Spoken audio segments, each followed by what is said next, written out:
नमस्कार विद्यार्थी मित्रांनो, विज्ञान आणि तंत्रज्ञान भाग 1 प्रकरण 4 यामध्ये आज आपण बघणार आहोत संयुजा म्हणजेच व्हॅलेन्सी म्हणजे काय।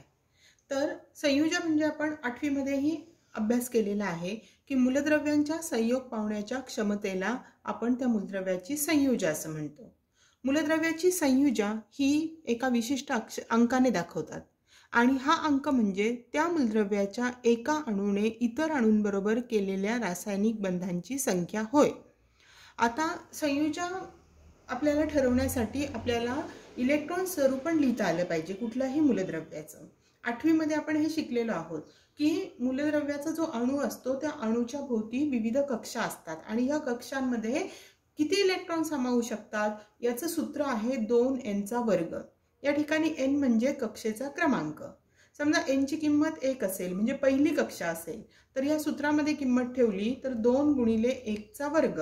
1 चा वर्ग 1च येतो, बे 1 बे, म्हणजे पहिल्या कक्षेत जास्तीत जास्त 2 इलेक्ट्रॉन्स बसू शकतात। म्हणजे जर आपण असा हे अणूचं केंद्रक म्हटलं आणि या जर आपण त्या केंद्रकाभोवतीच्या जर कक्षा आहेत असं म्हटलं तर आपण पहिल्या कक्षेमध्ये जास्तीत जास्त किती इलेक्ट्रॉन्स बसू शकतात तर फक्त 2 इलेक्ट्रॉन्स पहिल्या कक्षेत बसू शकतात। इथे केंद्रकात मध्ये प्रोटॉन आणि न्यूट्रॉन असतात।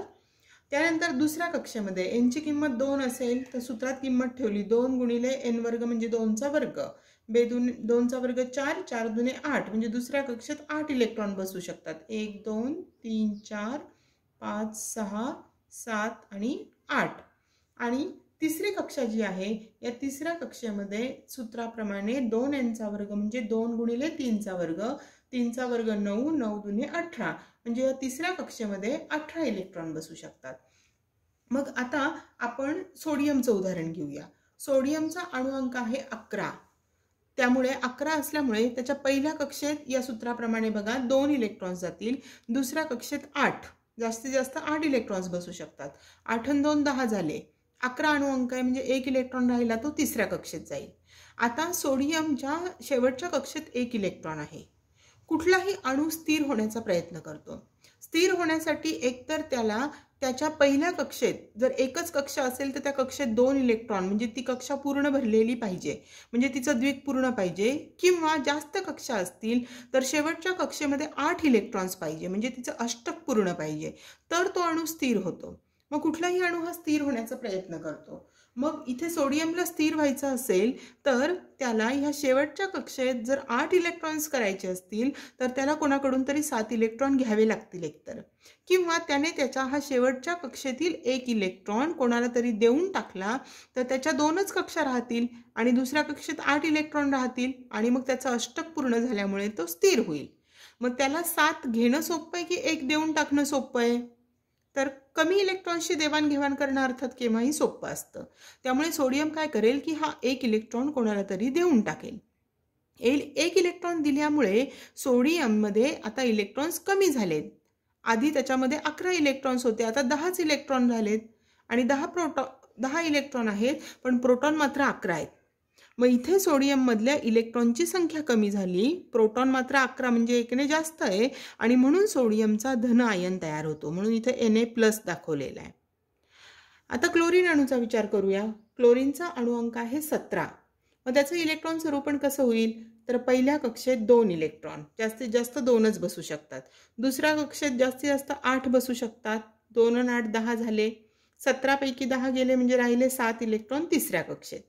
आता क्लोरीनला स्थिर व्हायचं असेल तर एकतर त्याला या कक्षेत 8 इलेक्ट्रॉन करण्यासाठी 1 घ्यावा लागेल, किंवा हे 7 इलेक्ट्रॉन कोणाला तरी देऊन या 2च कक्षा राहिल्या तर इथे अष्टक पूर्ण होईल। मग त्याला काय सोपं आहे तर 1 इलेक्ट्रॉन घेणं सोपं आहे। मग क्लोरीन 1 इलेक्ट्रॉन स्वीकारेल आणि त्यामुळे क्लोरीनचा ऋण आयन तयार होईल। इलेक्ट्रॉन स्वीकारला की ऋण आयन तयार होतो, इलेक्ट्रॉन दिला की धन आयन तयार होतो। इथे 1 इलेक्ट्रॉन घेतल्यामुळे आता शेवटच्या कक्षेत 8 इलेक्ट्रॉन झाले आणि मग आता सोडियममध्ये क्लोरीनमध्ये 2 8 8 असं आपल्याला इलेक्ट्रॉन स्वरूपण दिसेल। मग आता हा सोडियमने दिलेला 1 इलेक्ट्रॉन हा क्लोरीन स्वीकारतो, म्हणजे सोडियमचा जो धन आयन आहे आणि क्लोरीनचा ऋण आयन यांच्यामध्ये रासायनिक संयोग होतो आणि त्याच्यापासून सोडियम क्लोराईडचा रेणू तयार होतो। सोडियमचा अणू 1 इलेक्ट्रॉन क्लोरीनला देतो आणि म्हणून सोडियमची संयुजा 1 आहे. क्लोरीनचा अणू 1 इलेक्ट्रॉन सोडियमकडून घेतो म्हणून क्लोरीनची संयुजा सुद्धा 1 आहे. म्हणजेच सोडियम अणूची क्षमता 1 इलेक्ट्रॉन देण्याची आहे तर क्लोरीन अणूची क्षमता 1 इलेक्ट्रॉन घेण्याची आहे. म्हणून सोडियमची पण संयुजा एकच आहे आणि क्लोरीनची पण संयुजा एकच आहे. मग थोडक्यात आपण संयुजा म्हणजे काय सांगू शकतो तर आयनिक बंध निर्माण होताना मूलद्रव्यांचा अणू जितके इलेक्ट्रॉन देतो किंवा घेतो ती संख्या म्हणजेच त्या मूलद्रव्याची संयुजा होय. आता इलेक्ट्रॉन दिल्यानंतर जे धन आयन तयार होतात या धनप्रभारित आयनांना कॅटायन असे म्हणतात तर ऋणप्रभारित आयनांना ॲनायन असं म्हणतात. आणि मूलद्रव्याच्या बाह्यतम कक्षेमध्ये जेवढे इलेक्ट्रॉन्स असतात त्या इलेक्ट्रॉन्सला संयुजा इलेक्ट्रॉन्स असं म्हणतात. म्हणजे सोडियममध्ये 1 संयुजा इलेक्ट्रॉन आहे, क्लोरीनमध्ये 7 संयुजा इलेक्ट्रॉन आहेत म्हणजे शेवटच्या कक्षेतील इलेक्ट्रॉन. आता इथे आपल्याला एक प्रश्न विचारलेला आहे जरा डोके चालवा म्हणून. त्यामध्ये प्रश्न असा विचारला आहे की MgCl2 व CaO म्हणजे मॅग्नेशियम क्लोराईड व कॅल्शियम ऑक्साईड ही संयुगे मूलद्रव्यांपासून कशी तयार होतात. तर बघूया आपण ही संयुगे कशी तयार होतात. बघा आता इथे आपण मॅग्नेशियम क्लोराईडचा आधी विचार करूया. मॅग्नेशियमचा अणु अंक आहे 12. त्यामुळे त्याचं इलेक्ट्रॉन स्वरूपण कसं होईल आत्ताच आपण बघितलं. पहिल्या कक्षेत जास्तीत जास्त 2 इलेक्ट्रॉन, दुसऱ्यात 8, तिसऱ्यात 18. मग मॅग्नेशियमच्या पहिल्या कक्षेत 2 इलेक्ट्रॉन, दुसऱ्यात 8 इलेक्ट्रॉन्स, 8 आणि 2 10 झाले. राहिलेले 2 इलेक्ट्रॉन हे तिसऱ्या कक्षेत जातील. आता मॅग्नेशियम काय करणार अष्टक पूर्ण करण्यासाठी हे 2 इलेक्ट्रॉन कोणाला तरी देऊन टाकणार. 2 इलेक्ट्रॉन इथं वजा लिहिलेत बघा मी. 2 इलेक्ट्रॉन दिल्यामुळे मॅग्नेशियममध्ये आता 2 इलेक्ट्रॉन कमी झालेत. त्याचं इलेक्ट्रॉन स्वरूपण आता 2 आणि 8 हे 2 इलेक्ट्रॉन निघून गेले. त्यामुळे मॅग्नेशियमचा धन 2 प्रभार असलेला आयन तयार होईल. मग मॅग्नेशियम हे 2 इलेक्ट्रॉन कोणाला देणार तर हे 2 इलेक्ट्रॉन तो 2 क्लोरीनच्या अणूला देणार. का बरं क्लोरीनला देणार तर बघूया आपण आता. क्लोरीन त्याचा अणु अंक आहे 17. त्यामुळे त्याचं इलेक्ट्रॉन स्वरूपण कसं होईल. पहिल्या कक्षेत 2 इलेक्ट्रॉन, दुसऱ्या कक्षेत 8 आणि तिसऱ्या कक्षेत 7 इलेक्ट्रॉन. आता अष्टक पूर्ण करण्यासाठी क्लोरीनला एका इलेक्ट्रॉनची गरज आहे. मग हा क्लोरीनचा अणू 1 इलेक्ट्रॉन ह्या मॅग्नेशियमकडून घेईल आणि क्लोरीनचा धन आयन तयार होईल. त्यामुळे आता त्याचं इलेक्ट्रॉन स्वरूपण होईल 2 8 8. इथे 7 होते, 1 इलेक्ट्रॉन घेतल्यामुळे 8 झाले. तसाच आणखी एक क्लोरीनचा अणू सुद्धा राहिलेला 1 इलेक्ट्रॉन या मॅग्नेशियमकडून घेईल.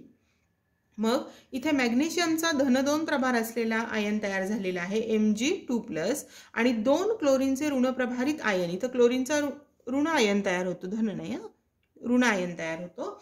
तर इथं क्लोरीनचा ऋणप्रभारित आयन असलेले 2 क्लोरीनचे आयन हे एकत्र येतात आणि त्याच्यापासून MgCl2 म्हणजे मॅग्नेशियम क्लोराईड हे संयुग तयार होतं. आता कॅल्शियम ऑक्साईडचं संयुग बघूया. कॅल्शियमचा अणु अंक आहे 20.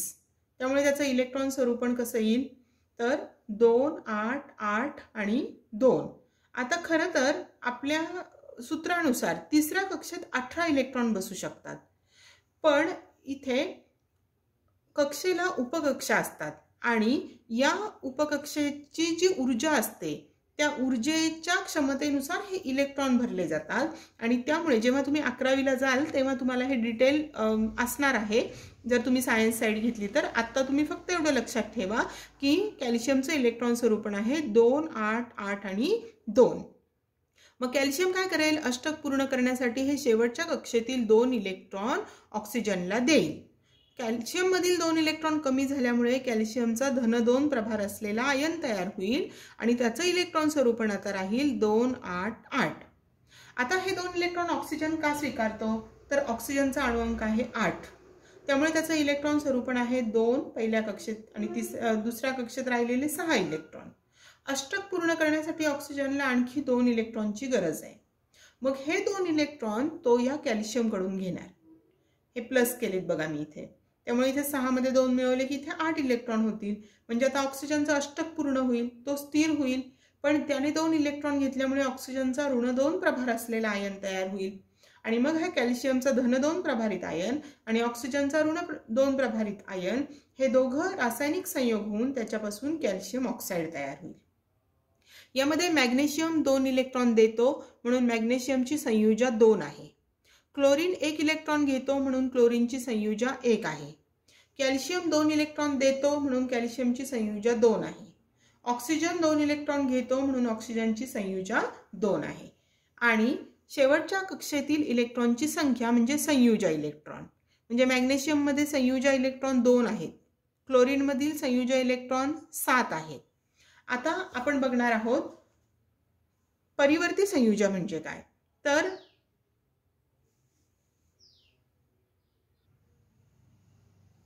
वेगवेगळ्या परिस्थितीमध्ये काही मूलद्रव्यांचे अणू वेगवेगळ्या संख्येने इलेक्ट्रॉन देतात किंवा घेतात आणि अशा वेळी ती मूलद्रव्य ते एकापेक्षा जास्त संयुजा दाखवतात. उदाहरणार्थ परिवर्ती संयुजा दाखवणारे काही मूलद्रव्य आहेत तांबे, पारा, लोह. तांब्याची संज्ञा Cu आहे. त्याला 2 संयुजा आहेत 1 आणि 2. एक संयुजा असलेला जो आयन आहे Cu+ याला क्युप्रस म्हणतात आणि Cu2+ असेल तर त्याला क्युप्रिक म्हणतात. पारा संज्ञा आहे Hg. त्याच्या 2 संयुजा आहेत 1 आणि 2. एक संयुजा असेल Hg+ तर त्याला मर्क्युरस म्हणतात आणि 2 संयुजा असेल तर त्याला मर्क्युरिक म्हणतात Hg2+.